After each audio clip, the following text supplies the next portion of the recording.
Hey everyone, this time on Tim Talks Audio, we have a follow-up video for the Quantum 2626. Not too long ago, I did an unboxing video and a couple little examples of some signals going through the 2626. Now I've had the opportunity to actually bring it downstairs in my house and mic up my drum kit. This is something I haven't done in a while, but it was the perfect opportunity to really put the 2626 through its paces. Also, put myself through the paces, because I haven't sat behind my drum set in quite a while. I made sure to use all 8 inputs on the front of the 2626. I did not add any ADAT ins or outs to expand the capabilities that you can do with the 2626.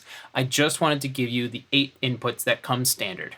When we get to it later in the video, I went through some drum grooves that I just kind of made up on the spot. I had no real reason to do the grooves, it's just what I was feeling at the moment.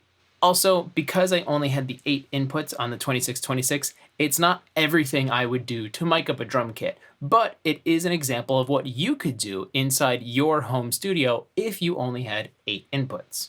If you guys want, let me know in the comments and I can make a video on how I would mic a full drum set using more than just 8 inputs.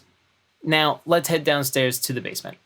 First, I want to thank my friends at Paiste Cymbals and at Roswell Microphones for helping making this video happen. I have a full set of Paiste 900 series cymbals, and I have a Paiste Dark Energy hats. These are not part of the 900 series, but they are a very nice pair of hi-hats, so we're going to have some fun with that. Also want to thank my friends at Roswell Microphones, and you'll see something we have in a little bit, but to get kind of a room sound, we have a shotgun microphone, and we'll get into that. First things first, though, we're doing drums. We have to set our levels. I'm kind of heavy-handed. I also kind of hit real hard with my foot. So I'm going to show you some of the things that I'm looking for and some of the headroom that I'm going to leave inside Studio One going through Quantum 2626. First things first is this isn't something you would normally do. You would set your levels and then record. But I want to show you guys how much headroom I'm setting, and I need this for the record anyway. So I am going to go ahead and just hit record and let this go for quite a while. When you're setting levels, you're going to start one by one, and typically you go through all of your lines. What we have today are a kick in, a kick out, a snare top, a snare bottom. We have a stereo set of overheads. We have a mono room over by you guys in camera 1, and then we have a distant room with the shotgun microphone. I do not have spot mics on the toms because I'm already using all 8 inputs on the 2626. Also, the toms are going to get picked up by the overheads, so I'm not too worried. This is just kind of an audio example of everything anyway. You'll hear how the overheads and everything else will pick up the toms anyway, so I'm not too worried about spot mics on those. Okay, so now what I'm going to do is I'm just going to start going through and checking my input levels, and you guys will see where I'm going to put everything, and then I'll kind of have a little fun, and we'll throw some grooves in there and see how everything sounds.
So very quickly, just kind of going through, I was able to set my levels very quickly, and I have everything sitting right next to me, so I was able to just grab the knobs and get to the input that I needed to give myself enough headroom. I was watching where the peaks were for everything, and it didn't matter where the RMS lines were, because I just want to make sure that I'm not going to peak with all of my signals.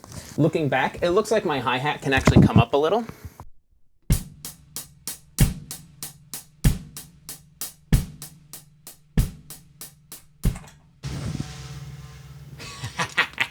Slight change, one of the lights fell, not a big deal.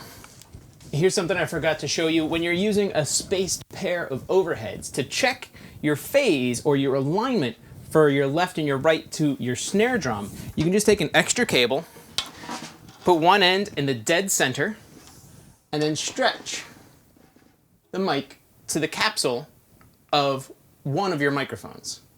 Then you know that this is your distance that it takes for the snare drum to get to this overhead. What you can then do is just move this along and check your other overhead. In this instance, this overhead that I'm at now needs to get further away because it's too close, and that discrepancy will cause some phase issues. What might be easier for me in this case, though, is actually measuring to this microphone and adjusting the ride side. So I can bring him down or move him to a different position. I think for now, I'm just going to bring it down vertically, and then we should be pretty good.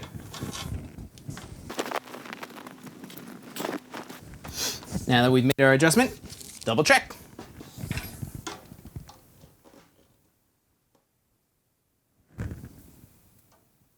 Almost spot on, first try. That is acceptable to me. It doesn't have to be perfect, but it's way closer. Okay, now the fun part. First, let's go through all of our microphones one by one and the sounds that we're getting. Then we'll do some grooves and see how it all comes together.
So there you have it. There's a drum set going through all 8 inputs of the Quantum 2626. Once again, I want to thank my friends over at Paiste Cymbals and Rode Microphones for helping make this happen. So there you go, 8 inputs into the Quantum 2626, something you could do in your home studio. Kick in, kick out, snare top, snare bottom, stereo set of overheads, and 2 different mono rooms, one facing the kit and one not facing the kit. What were your thoughts on the raw sounds coming out of the 2626? Also, I'm going to do a follow-up video, taking just a couple of these grooves and writing some music to them and putting them into the mix. So we'll be able to compare the raw audio, the mixed drums, and the full mix. That's all for now. If you found anything informative, please like and share the video. For more, visit timflansbaum.com, and if you have a question, ask it in the comments and I'll answer it in a future video. Thanks for watching.